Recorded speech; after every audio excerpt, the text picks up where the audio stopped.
As far as what people come to me about, there's folks that come to me as individuals, and it may be that they just want a therapist that they know is not going to judge them because they're kinky or poly or they're a porn star, and they might want to, as I mentioned earlier, grieve their grandma or whatever.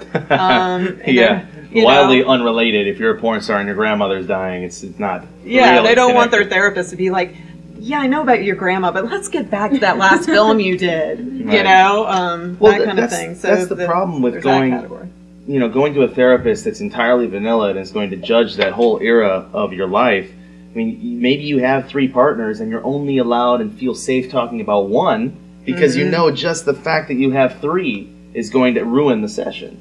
Right. Yeah. Yeah. And I don't know. I mean, I could sit there and talk to you about different types of clients all day long. I mean, there's certainly, I think, how should I put it? As far as polyamory goes, I mean, probably a lot of the people in this room know that there's so many different configurations.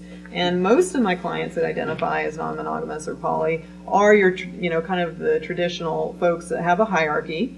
Maybe it's a married couple, and they both have a boyfriend or a girlfriend, that kind of thing. That's the most typical configuration I get. But I certainly have folks that, all live together. Maybe it's a dominant male and 2 submissive women. Maybe one is married, one is not in the household. Or, the opposite, where there's a lady who's lucky enough to have 2 guys that she lives with.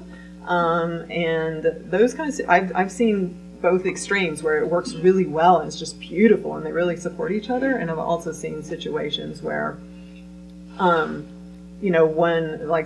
one submissive feels like she's carrying the burden and the other 2 people in the household are not listening and they just put everything on her, and she's coming to me trying to figure out, as a submissive, how do I assert myself? Yeah. That kind of situation.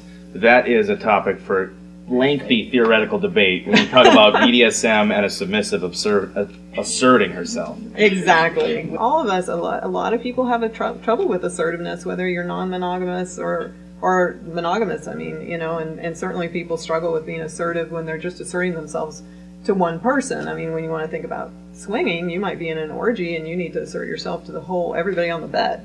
Now you're talking about a whole other level of asserting yourself. So it's a good problem to have, but it is a problem. But, honestly, in non-monogamous realms or when it comes to kink, asserting yourself is on a whole other level.